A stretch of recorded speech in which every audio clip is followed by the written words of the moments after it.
last 40 years, the Grenada Public Service has made effort to improve in terms of innovation and responsiveness to the persons we serve. And today we are going to talk a bit about public service reform as part of the Week of Activities 2012. Public service, the Grenada Public Service, with its mandate to improve professionalism and enable the persons within the public service to give a kind of service that is second to none. The process has been slow, but as they begin to see more or less the light at the end of the tunnel, realize that public service reform is necessary at this time. So we're going to talk about what it means to the public servant and also for the persons we serve. With me today, I have to my immediate left, Annette Henry Harris. She's the Registrar of Corporate Affairs and Intellectual Property Office. We have Ms. Gloria Payne Banfield, who is the Chairman of the Public Service Commission.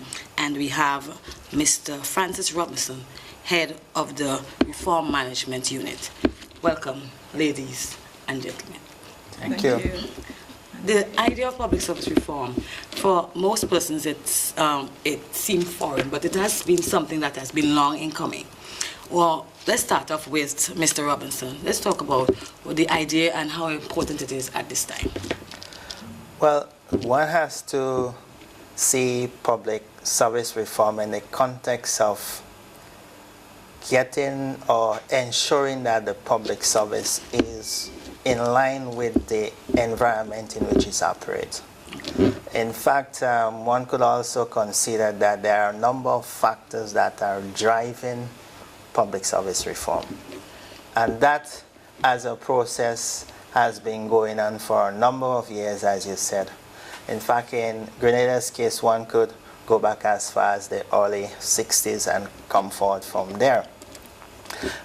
In terms of drivers for the public service reform, immediately what comes to mind is, firstly, the question of the Millennium Declaration and Millennium Development Goals, or MDGs, because under those, countries would have agreed to achieve certain targets, but achieving those targets would not occur if the public service in the various countries do not become more aligned to the current environment in which they operate.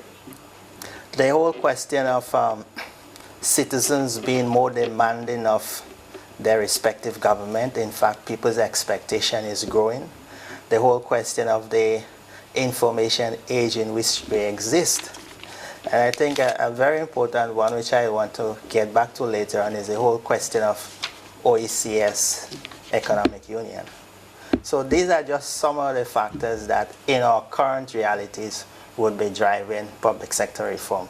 But we have to bear in mind that public sector reform is something that has come with us from long ago and will be with us for years to come. Mrs. Banfield, you have been a permanent secretary in time past. You have been also the cabinet secretary. So you have the experience of the old and the new. Give us a sense of what you think about this whole idea of public service reform in the sense of whether it's actually going to work. Well, officially, it started in about 1985, 86, when a KPMG team came down to Grenada. It's virtually after the revolution ended, and we were picking up the pieces. And they did a diagnostic review of the public service. And one of the things they pointed out was that the public service was very large. It was enormous. But we know that government is the employer of the most people in Grenada anyway. But its size alone made it unmanageable. And also that morale was low, professionalism was low, and everything was low. So basically we had to do something, and it was fortuitous that the KPMG's report caught the attention of the British Development Overseas, the ODA, in London, and they were willing to finance and fund a project that would assist Grenada in trying to reform. But in those days, it wasn't called reform so much as it was called development. It was the Public Service Development Program. It was being called different things at different times. You had phase 1, phase 2, phase 3. I think we're now in phase 6 or something like that. But, basically what public sector reform means is that you are going to have a very manageable public service, and it's going to be a management system, not so much administration. So their focus was on managing the public service to deliver services to the public. And the only way you could evaluate this is to go to the public and say to the public, are you getting efficient and effective service delivery? Mrs. Harris, when it comes to your own frame of reference, your stakeholders all coming together to make sure this thing works, give us a sense of where your department come in the process. Okay, before I answer, let me just correct you. I am Miss Henry. Okay. Annette Henry. Henry. Yes. My division, which is the Corporate Affairs and Intellectual Property Office, as you rightly said at the beginning, we are at the point where we are looking at fully automating our registration system. Where we are at the moment, it's just in the embryonic stage. We know that the companies, registration, business names, patent, trademarks, the whole functions were originally performed by the Registrar of the Supreme Court. And in 2009, an Act of Parliament, Act number 19 of 2009, established this division, which is presently under the Ministry of Legal Affairs. And I must go back there because, when you have a head or a ministry that has so many functions to perform, then service can be a bit slower than expected. And as Ms. Banfield says, the public needs the delivery. So this is where we are aiming.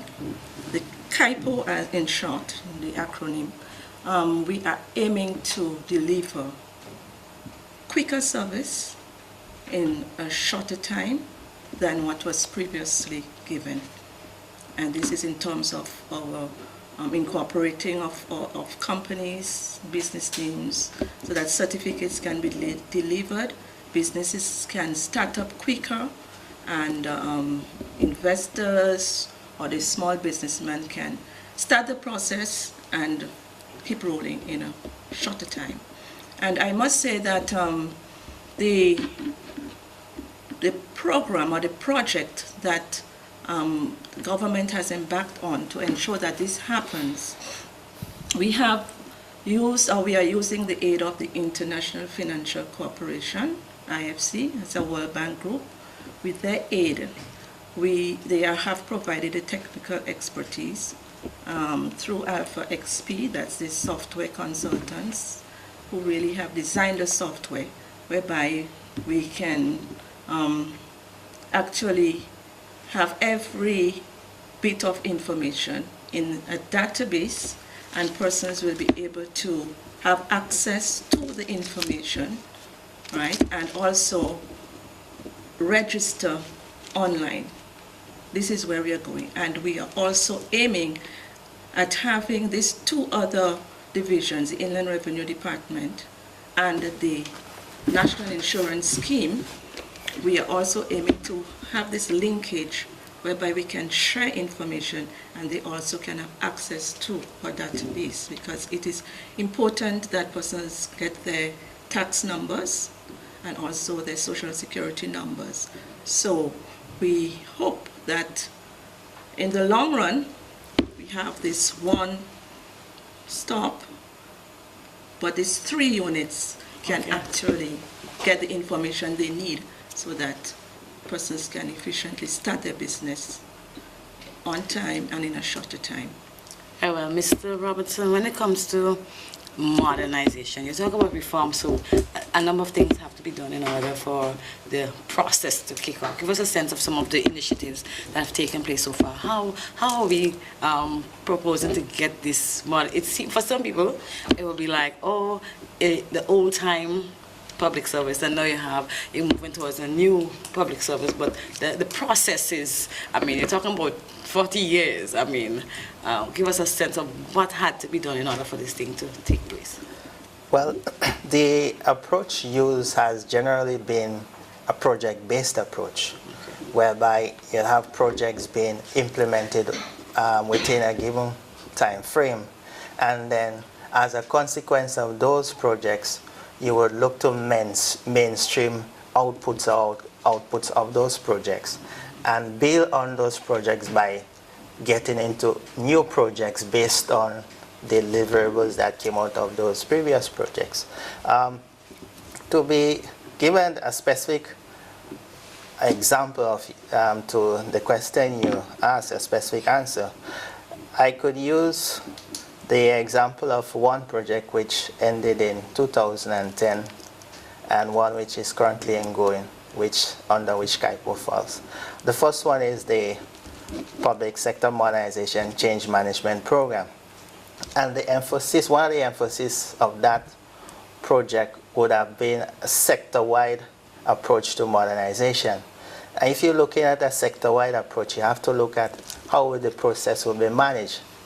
And two of the deliverables that came out of that project was one, a governance code for the Senior Managers Board, and secondly, a ministerial code for the cabinet and a manual of cabinet procedures. So you're looking at, if you're looking at a sector-wide approach in terms of management, these are two cogs in the wheel that are very important. You have the cabinet aspect, and then you have the Senior Managers Board, and hopefully things will cascade downwards in terms of PS's level, heads of department, and so on. In fact, the governance code was launched sometime last year, and from earlier this year, performance agreements have been signed between permanent secretaries and the secretary to the cabinet as a result of that.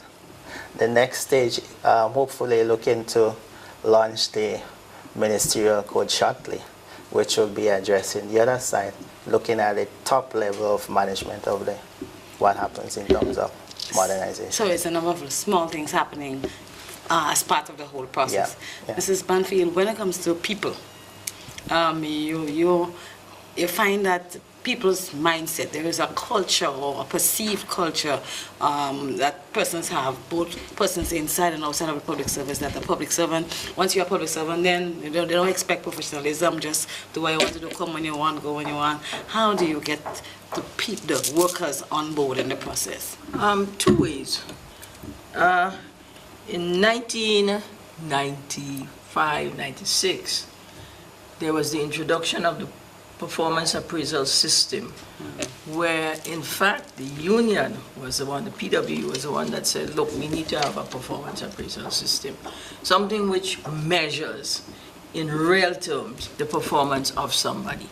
And if that person cannot do the work, if they cannot step up to the plate, 1, 2, 3 stripes, they're out.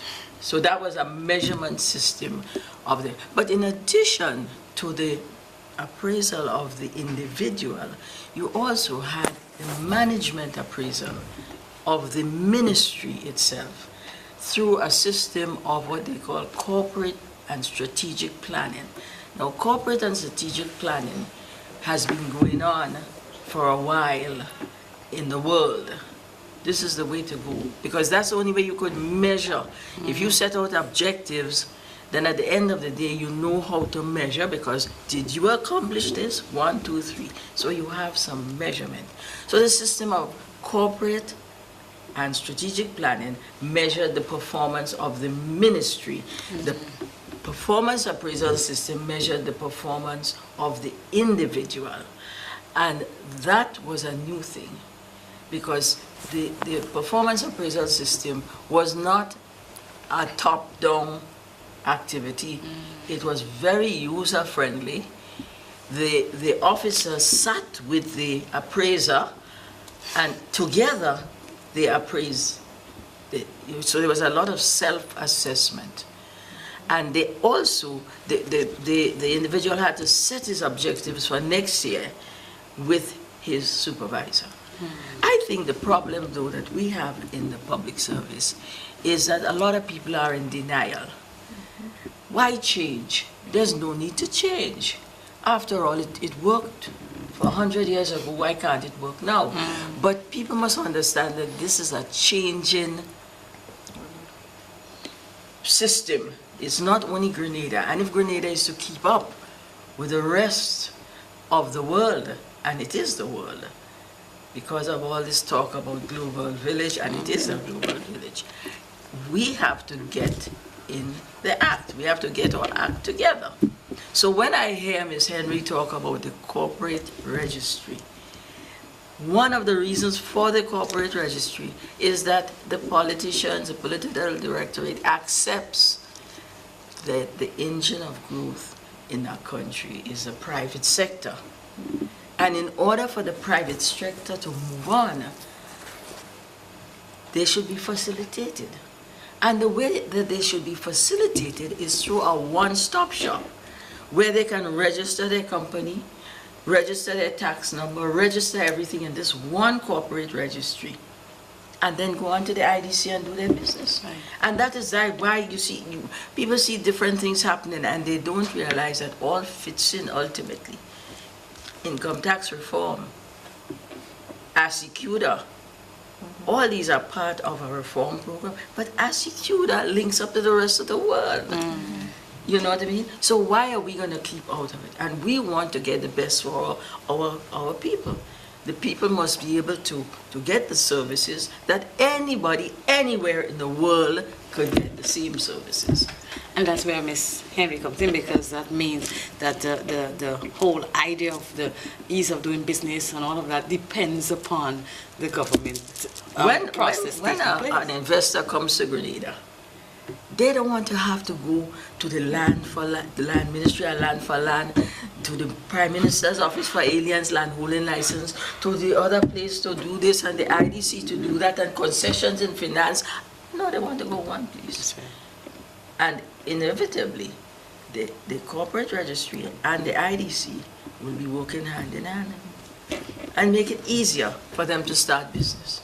Not only foreigners coming in, right, but Grenadians also who want to do business have that opportunity too. So in terms, go ahead, in terms of the automation and Yes, and just following up on Ms. Spinbanfer's statement of the global world, this is why Grenada was ranked by the IFC in the Doing Business survey. We ranked last year 93 and we rose to 73. We are assessed, so it is not just we and what we do, and it is our business. We are assessed out there, and this will attract persons to Grenada or have them leave. So we need to take our role very seriously, and it leads me to attitude. Yes. Generally, I must say that there are very hardworking officers in the public service. I have been an officer of the public service since 1980. So the public service is really my working environment and my home. I have not moved away for very long.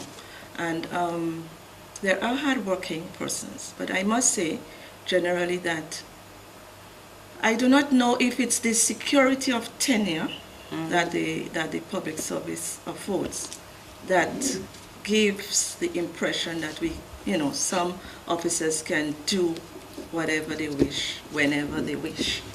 But I am just here to advocate that if we've got to really see benefits and productivity and really see the public service as this cognitive will. The private sector has its role, but the public service is so vast And we are the machinery that have the greatest employment rate. So we expect to perform. It is something that is not a choice, but we expect, people out there expect us to perform. So when persons come in and they may be grumpy at times, sometimes they may rub us off the wrong way, but if we keep in our minds that we are doing a noble service so that they can get things done for the country, then the attitude at times that we give could be a little more positive than negative. Mr. Robertson, when it comes to the same idea of attitude and putting the right people in the right places, give us a sense of how the whole reform process will encourage that kind of square peg in square hole and not Well, I would like to bring to the fore a project that ended in March of this year, which is the Strengthening Personnel Expenditure Management Project. And essentially that project had two components, one being administered through the Department of Public Administration, which spoke to the whole issue of personnel expenditure management. And there was another component within the Cabinet Secretariat which spoke to looking at the quality of personnel management. So the aspect in the Cabinet Secretariat looked at monitoring and evaluation in terms of monitoring policies, the implementation of policies, because you're trying to move where policies would be developed based on evidence. Right? Now, in terms of the expenditure reviews, there was two components to that. One looked at HR audit, and the other one looked at the enhancing the management of senior officers within the public service, specifically the senior administrative officers and the administrative officers. Now, in terms of the HR audit, in terms looking at your question of square pegs and square holes and not the other way around. Now, the audit brought to fore a number of deficiencies within the public service, which would speak to what you're saying there. And one of the things that brought to the fore was that you had the audit principally look at supply and demand, what it is that is being demanded of the public service now, and what was being supplied in terms of the quality of the human resource. And that was showing up that there are inefficiencies in a number of places. One, there were gaps in terms of skills, there were gaps in terms of qualifications, and also the whole question of when you're looking at deployment of the resource, are people doing what they should be doing, are people occupied? And what was coming out was that in a lot of instances, using the HR terms, people were underloaded, meaning that you were doing less than you were supposed to be doing. And you had the other extreme, people are overloaded. But the people who were overloaded were in the minority, and the people who were underloaded were in the majority. But if you take that at face value, it may say that you need to reduce, but that is not the case, because you have to ask yourself the question, why are people underloaded? And the same question obtains, why are people overloaded? There are instances where people are underloaded because of the system in place in terms of management, that people are not properly supervised in terms of the work plans that people are, how is it aligned to the corporate plan of the ministries and so on. So yes, that will put forward, but there is need to go further. In fact, why is it? Because arising out of this, some of the solutions could be that there may be cases where, yes, that people are generally underloaded, so you look to redeploy persons. There might be where you could redeploy persons in areas where people are overloaded. So the question of square pegs in square holes and square pegs in round holes is something that has to be addressed, and it must be addressed. Yeah. Where does the PSC come in this process? And before I say where the PSC comes into, I'll make a comment. In the early days of the public sector development program in the 90s, we did a job evaluation study. And just what Mr. Robinson is saying about finding people are overloaded and underloaded, the job evaluation actually pinpointed the fact that some people have had half a job, some had quarter job. There really wasn't that whole job. And what they were trying to do is to link pay and grading to job evaluation. So if you had no job, then you had to get a job. Okay. So now you're calling it human resource audit. But the other point I want to make is that corporate planning suggests that and strategic planning suggests that from bottoms up, you come into an arrangement, a sort of consultation with your staff, what needs to be done. And there is a plan. And it is based on that plan that you get a budget. So you could never go to the Ministry of Finance for your budget without a corporate plan. However, there were some years when I understand no corporate plan was needed to get a budget. And the Ministry of Finance is a key actor in this whole public sector reform program. Because you see, they are what I call central agencies. The Ministry of Planning, the Ministry of Legal Affairs, the DPA, which is the Department of Public Administration, the Public Service Commission, and the Audit. Those are central ministries where everybody has to come under the microscope of those agencies or ministries. Now, to me, the DPA has lost its teeth because the DPA was a formidable agency when it started. Nowadays, I get the feeling that people walk all over you all. I don't know how true that is, how you feel about it. But the point is that when it used to be DPMS in Mighty, when the DPMS said, in fact, they did manpower audits. And when that manpower audit was looked at, they said, but wait, you may have ghost workers in your ministry. You can't account for so many people, but the expenditure is so much. And so there was a way of looking at these things, these phenomena, and make no bones about it. We do have ghost workers.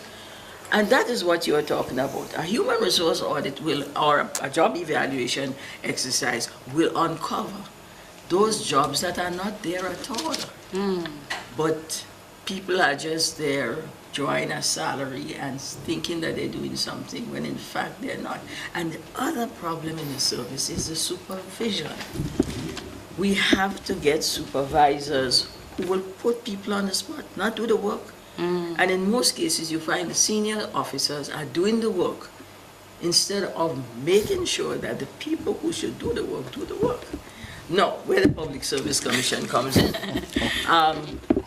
10 years ago, almost 12 years ago, when I left the service, the rules and regulations of the public service were being revised and reviewed. Now, the only people who could do that is the commission itself. So it's a kind of conundrum in the sense that you can't tell the Public Service Commission to review its rules and regulations. You have to get the Public Service Commission by whatever means to say, you know something, we need our rules and regulations reviewed. But 12 years ago, we had gotten that mandate to do that. And a lawyer was hired from the Commonwealth. The Canadians helped to fund it, where this person could come. It started, of course, with the British because they were doing the program. And now it continues because it hasn't been completed yet. Wow. But we are just about finished with the draft. Yeah. So, I mean, I would say, 3 cheers for DPA in that respect, because you made sure that you got that, your side of the bargain, which was the staff orders, reviewed, and we had agreed to do the Regulations. commissions. So, We're now going to have it finalized. But don't forget that the public service is based on rules and regulations. And that is where people will lay back and say they have nothing to do and they're coasting along and so on.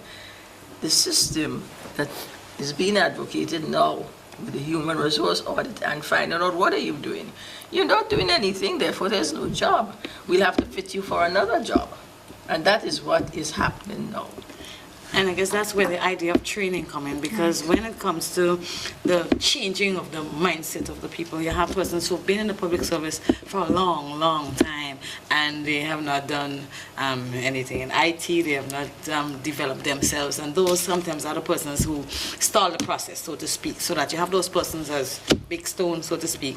They're in a position, and anybody who dare to come anywhere around to threaten that falls into problem. When it comes to the development in terms of the modernization process and the use of technology and so on, as Ms. Henry was saying, how can we get the older heads, so to speak, on board? Because then you have them there until they're time for them to retire. Well, that is where the appraisal system is a very good system, because the appraisal system not only says that you're good for an increment or you're good for a promotion, it also says you need training. Right. And so the training needs are gotten through that system, and you were supposed to send them to be trained. How does that process work? But just to add on from what Ms. Banfield said, but before I do that, I'd like to go back to one of the points she was raised. That I mentioned earlier that there are drivers to public sector reform, but there are also challenges. Right. One of that has to do with systemic issues. One of those systemic issues she was alluding to, the role of DPA over the years. DPA at one time sat down in manpower that any request has to go through DPA.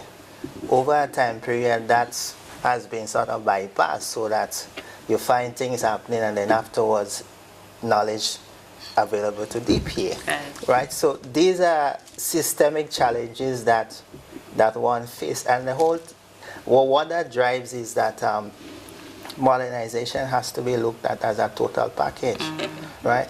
But to answer the question, yes, in terms of training, as Mrs. Banfield was saying, performance appraisals supposed to complement that, because as a consequence of that should come out a personal development plan for each officer, so that the supervisor say, okay, look, based on what you're supposed to do, there are deficiencies in that area, so let's work out a training plan for the next year based on the objectives that you have to realize.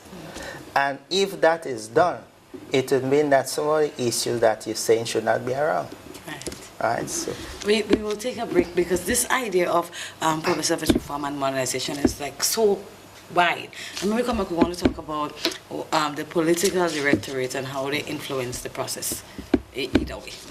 Because we are speaking about public service reform, really highlighting how important it is for the public service to change with the times and what's happening internationally. Please stay with us. We have much more for you. Don't go away. We'll be right back. It's that time to come together. Plenty life and plenty vigor. All citizens be aware. Public Service Week is here. 1 week of activities, including all ministries. I am ready.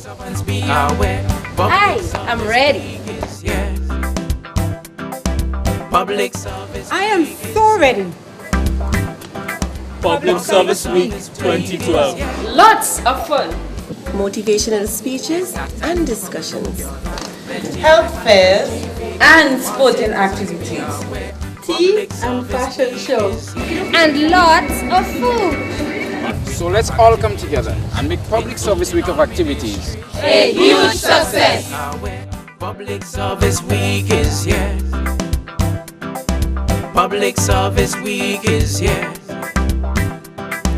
Public Service Week is here. Welcome back, viewers. We are at a process where we're talking about the public sector reform modernization process. Today on our panel, we have Ms. Annette Henry. She's the Register of Corporate Affairs and Intellectual Property Office. We have Mr. Francis Robinson. He's the head of Reform Management Unit. And we have Ms. Gloria Payne Banfield, who's the chairman of the Public Service Commission. When it comes to public sector reform, let's start with Ms. Banfield.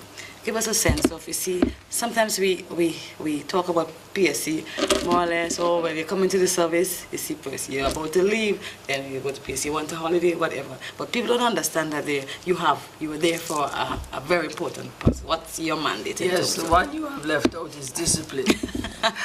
So we are responsible for appointments, transfers, leave, and separation, but discipline is there too. And you know, in the academic debate about public service commissions with regard to management, the new management, because you're talking about public service management, not administration, but administration and management. You say, how can a permanent secretary manage personnel without being able to discipline them? And so that has been a sort of, what I call it, a stumbling block, in that some permanent secretaries and heads of department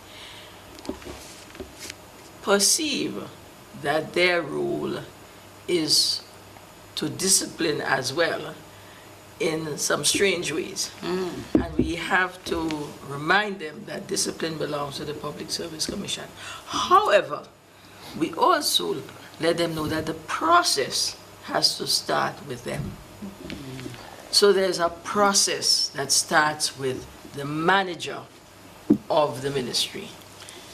So how far does the manager go? Okay, the manager could, in fact, we're putting this in the new rules, right? The whole business of discipline and spelling out the process. The manager could issue a warning, a verbal warning. Call somebody in and say, you're not doing right. You're not observing the proper rules and regulations. And this is a warning. That warning could be recorded.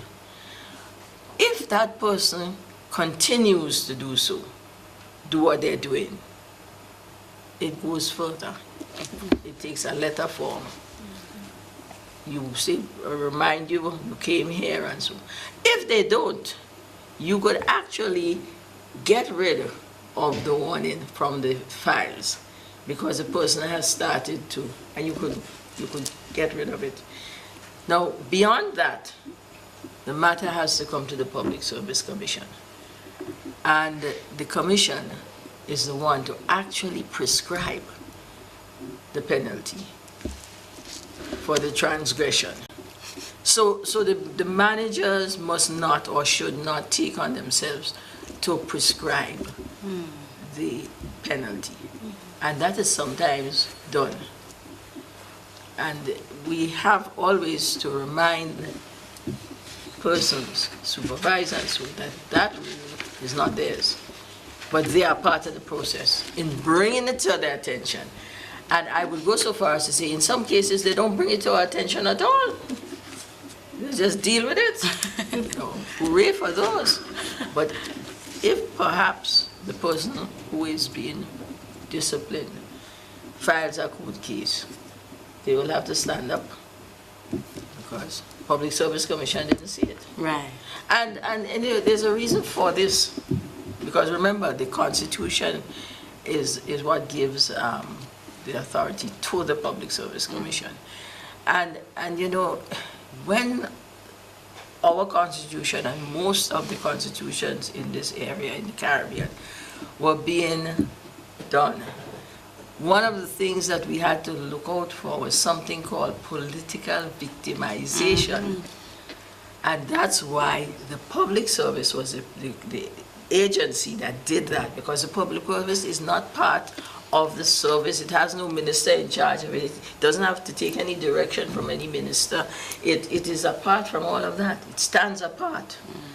And therefore, the so-called political victimization would not be affected. You know, I remember in my salad days in the public service, I was salad then. I was fairly senior, but I considered I was still learning. Yeah. A certain public commission chairman called me, and there was a way of writing in those days. Permanent secretaries would write and say, I am directed to inform you, so and so. And this chairman, he knew me fairly well, so he called me by my first name. He said, Gloria, this business of I am directed, written by the permanent secretaries, must stop. Who has directed them? The permanent secretary is the head of the ministry in terms of the administration. Which person in the service gets a letter saying that they're responsible to the minister? None. They all get a letter saying they're responsible to the permanent secretary. And therefore, the permanent secretary, in his or her own right, has a right to say, I recommend so and so and so as the permanent secretary. And in that way, he was given some authority to the permanent secretary, saying that they have a right, because of the management role they play, to make a recommendation. Don't say I am directed, because the minute you're directed, it means that the minister has directed you. Of course, that was some years ago. So we'll be talking about the political, because now we have like different persons working within the system, but not working on the PSC, so to speak. And you have like when they're out there, okay, when the public sees them, they see them as members of the public service, but in a sense, some of them are not managed by the PSC. They're not managed by the permanent secretaries either, for that matter. So is that part of the challenge that we're having? I don't know how Mr. Robinson will respond to that, because I mean, you know, the question, but I think the new format of the Office of the Prime Minister suggests to me that these people will be managed by a chief of staff, but they cannot send any of their problems to the Public Service Commission, because they didn't tell us they were there. And sometimes some of them appeal to us, you know. We say, well, sorry, we can't see you. You know, like the judge say, he can't see you. He can't see you. Because you're not in the so-called, no, I wouldn't say that not in the public service, and that is another sticking right, so that we have to sort that out. Because the Constitution also says that people who are paid by the Consolidated Revenue Fund are considered public officers, or something to that extent. I'm not sure of the actual words. So we can't say they're not in the public service, but they don't come under the rules and regulations of the Public Service Commission. Okay. And this is something that we have to address. But in terms of public sector reform, how are we proposing to deal with that? Because when we go forward in terms of modernization and reform, then we have to take all those outside scenes out, because they have an influence on the whole process. But in some jurisdictions, what obtains is that there is a separation of what I would call the political people versus the bona fide public servant. Administration change. What was done this year in terms of vote 10 and vote 18 is an attempt towards that, where you have the Office of the Prime Minister with a Chief of Staff who will manage those people who are on contract but brought in through the political administration. So I think it's a work in progress that will have to be fashioned to our own peculiarities as we go forward. Starting with Ms. Henry, how can stakeholders assist in the process of modernization? Stakeholders. Well, for instance, the persons that have to come together to make the process happen. Ms. Banfield earlier alluded to some of them. But when it comes to your office, and I mean, you're talking about IT development. You're talking about making the information easier to find and to access, and also that the process is quicker. And so in your sense, you are more or less, I mean, creating a platform whereby things can happen at a quicker pace. Right. What I'll say here is that, okay, we are just one part of the wheel, and if one spoke is not functioning, then everything else can fall apart. However, we expect in this technological age that we are living in, that we expect that ministries or the government service on a whole will move towards not just the routine kind of work as used to be, because things are much faster, we must agree. And finding information, accessing information is a whole work in itself. Data management, recording information. Sometimes we try to minimize jobs, but each job is important, and each ministry or department, I will advocate, needs to find some form of e-registry solution, because you have very much more workers, whether or not they are political or they are, as he mentioned, bona fide, which I will just put in hysterics. But we need to manage persons properly. And there is room for paper, and there is much more for electronic. And let me add, apart from the reform process with the companies, we are also reforming our intellectual property area. Our office is also responsible for intellectual property and administering the different acts. With regards to trademark and patent registration, we have been operating, and up to this time, with very old or archaic legislation. And I say archaic because what it requires now is that you have a trademark or patent, you register in England, and then re-register in Grenada.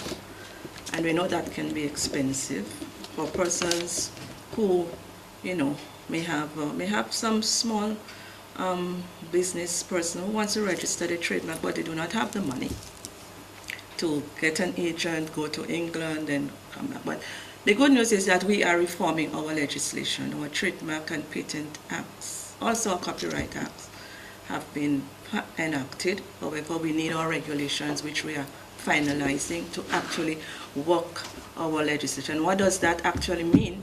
Is that our local, domestic applications, as well as regional and international applications, can be processed without having to send you to England and come back.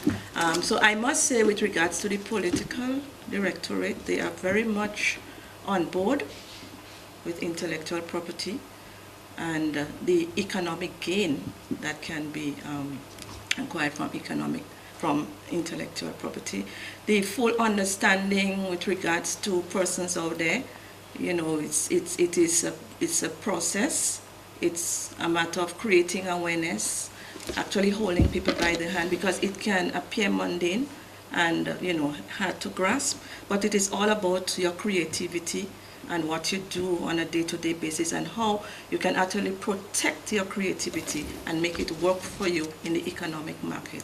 This is really, in a nutshell, what intellectual property is. So the political directorate is very much on board, and I think that's the reason why they are actually pushing towards this legislative reform with regard to intellectual property.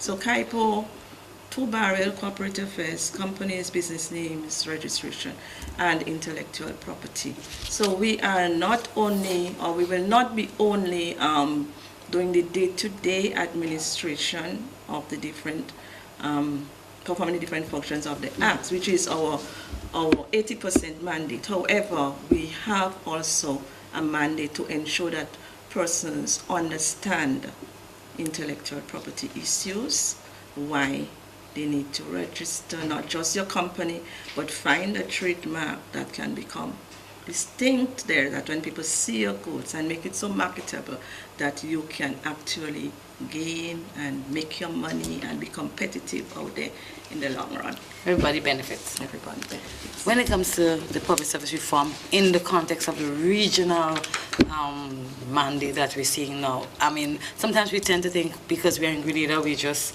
little Grenada. But Mrs. Banfield alluded to that earlier when she said that we are in a global village. And especially with regards to OEC's Economic Union, give us a sense of where we are in the process and what can we see, say, in the next 5 years or so.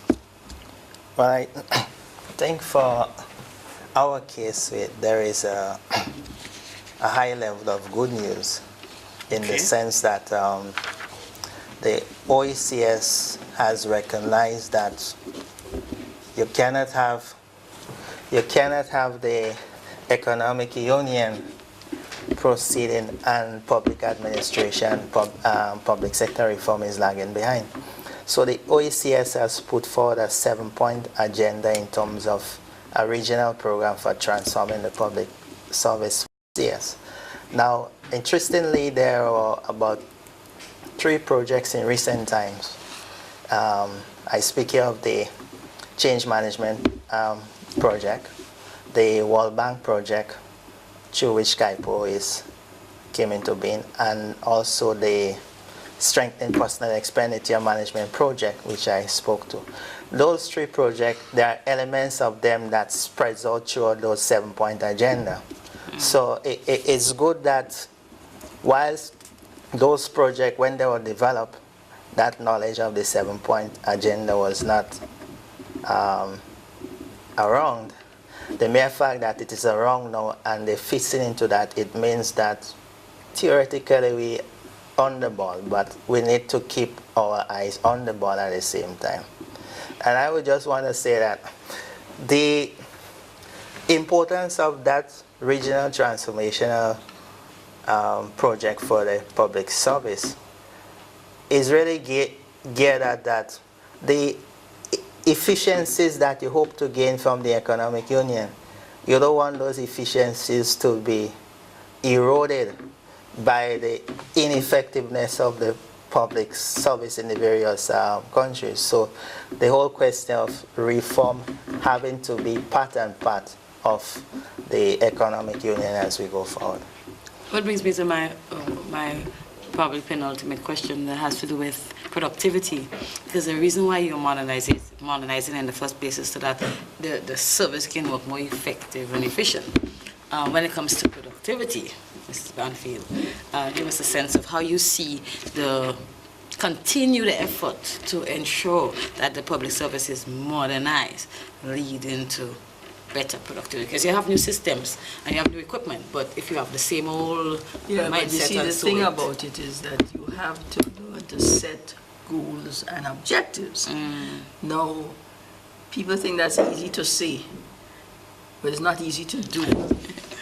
Because if you sit down now and you go to all the ministries and you say, send me your goals and objectives for the fiscal year 2012, 2013, you'll find people say, we did so and so, we're going to do the same thing again.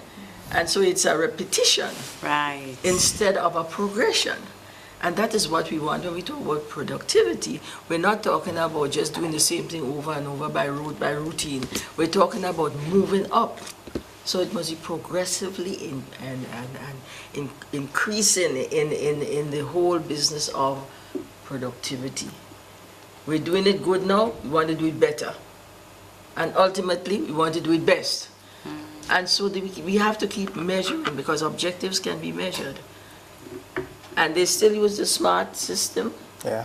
The SMART system by which you set objectives. They must be specific, they must be measurable, they must be an agreement between the two parties that this is what you're doing, agreeable.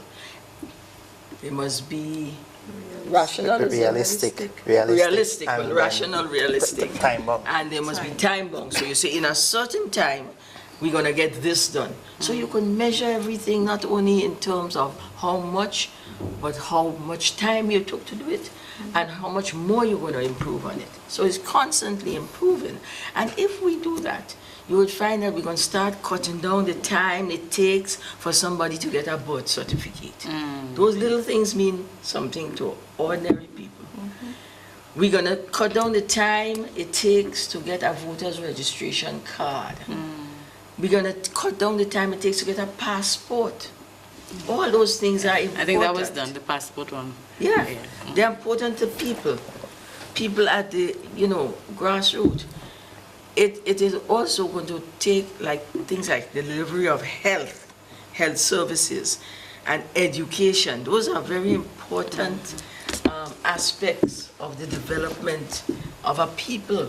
If you have a good health system and it's being delivered at the primary level, we're starting to measure how much time it takes for a diabetic to get shots for the insulin or whatever it is you give them at the thing, how much time it takes for them to even get on the list. Because that's another thing. You want to get some help, you're not even on the list. It takes 2 years to get up, by that time you're dead. So we have to start measuring all these things. Now, some people might think, well, these are little piddling things. What if you multiply them by the 100,000 of us? They're not, well, now 108,000 I hear. But it's not piddling. It's important. But if to be fair, in my own experience, I see, even if you want to call it a slight change, but generally speaking, you have a different kind of attitude now than, say, 10, 15 years ago, when you had people, just somebody comes in and they just sat there, they're on the phone and they didn't say, the attitude is a little different. I think if we were to end, we have to end with that glimmer of hope that we are beginning to see as the pressure is brought to bear from the tops, because the permanent secretaries and so also have to succumb to the discipline. You could see the change when you call somewhere and the phone rings twice and somebody answers right away. Before it used to be 20 times, some people to count. The phone ringing and sometimes the person is not there and you're not told, well, the person is not there. It just continues to ring because they put you there and they leave you there. Yeah. So I think I've seen some changes in that respect. I think that there is something which I like to call incipient development that is happening in the society that we tend to take for granted. And that will push, whether we want it or not, it will push reform within the public service. The simple thing is a cell phone. That is raising people's expectation in terms of time, which is linked to productivity. People are not willing to wait long for anything. Something happens, you get it instantly on your phone, and this is gradually seeping into people's psychic that, hey, I shouldn't be waiting for this, I could get it now. Right. So if that is happening in the environment in which the public service is operating, whether we like it or not, we will be forced to change. That's right. And incidentally, just one thing. You see the tool we use for the appraisal system? It came out of the corporate world because the corporate world is working towards profits. So they have real tools that make sense. And so they were borrowed from the corporate world. The only problem is that we're now making profits. and the idea of persons coming in, meeting a different standard, will also help the process to change over time. I think it looks as if nothing is happening because it is part of a whole big process, because you have not achieved the ultimate, but you can celebrate as you go along as new things happen. And I think that's the whole essence of the encouragement to continue, because if you have to take so long for the and like you said earlier, it's a continuous process. You can never be fully reformed or fully modernized because new things are coming out all the time. But it goes up and up. Right. So it's about going up rather than just going in a cycle. Just going in a circle. Right. So I was just about to say for my closing that Rome wasn't built in it. And God took 7 days, literally, if we believe that, to make the world. So what Mr. Robinson said, there is no instant coffee, and anything instant sometimes does not really make a good. Well, after 40 years, I mean, how instant is it? However, he did take 7 days to make it. However, we have to keep a positive outlook. I still think the public service is the best place to work. And we cannot lose sight of the fact too that workers or persons need to develop themselves. This is with all the reform that is happening.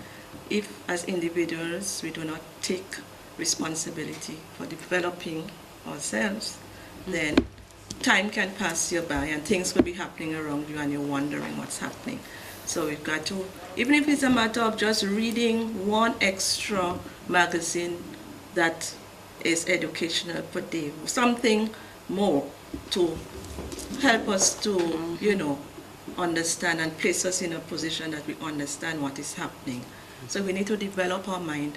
Self-development is very important in the process, and this is my closing. Yeah. And the idea of being global is that we are exposed to the information in the global village, so it's about how we use that information. 30 seconds as we conclude, Ms. Banfield. Well, my closing remarks is that staff development is important. Career paths are important. When people go into service, they must see themselves moving from one step to the other step and going upward. And if they don't, they have to check themselves. They have to check their supervisors. And I'm always promoting that training is the answer. You have to train people. It is one thing to have academic knowledge, but training is something that you do on the job and outside of the job, and the two things must go together. Wow. Well, in closing, I would say that the underlying business model that will become more relevant as we go forward will be doing more with less. And with that in mind, it will mean that people have to improve themselves, as well as the drive towards reform, transformation will just accelerate over time. Thank you so much for the information you've shared with us. I think we can begin to feel proud of the public service that we have, though we are evolving, but I think, as Ms. Henry said, it's still the best place to work. I mean, in terms of security, people use the security issue to the negative, but if you have something that is a little more secure than other places, you must take advantage of that, develop yourself, and move with the times. I think that's the message we want to carry out there. So thank you so much for spending time with us. Well, viewers, you understand we celebrate Public Service Week, and it is an awesome, awesome thing for us to be part of the public service. And those of you who have been taking that opportunity for granted have to wake up to the reality that there are other persons out there without jobs who really would like to come into the public service. And if we continue to modernize as we are modernizing, the time will come when some people will become obsolete. Make sure that doesn't include you. I want to encourage all of you to do your job well. Where you have to sacrifice, it's about your own development and how you can impact the entire process. When you will impact positively the process, then you will benefit and the people around you also. You will be a person who people want around, so you will grow in the system and develop as you go along. Public service reform is for all of us. So you play your part, and we're going to continue to enjoy the Public Service Week. This has been a wonderful program here as we have a panel discussion on public service reform. We have Ms. Annette Henry. She's the Registrar of Corporate Affairs and Intellectual Property Office. We have Ms. Gloria Payne Banfield, who is the Chairman of the Public Service Commission. And we have Mr. Francis Robinson. He's the Head of Reform Management Unit. Please join us again next time. I am Ruth Roberts.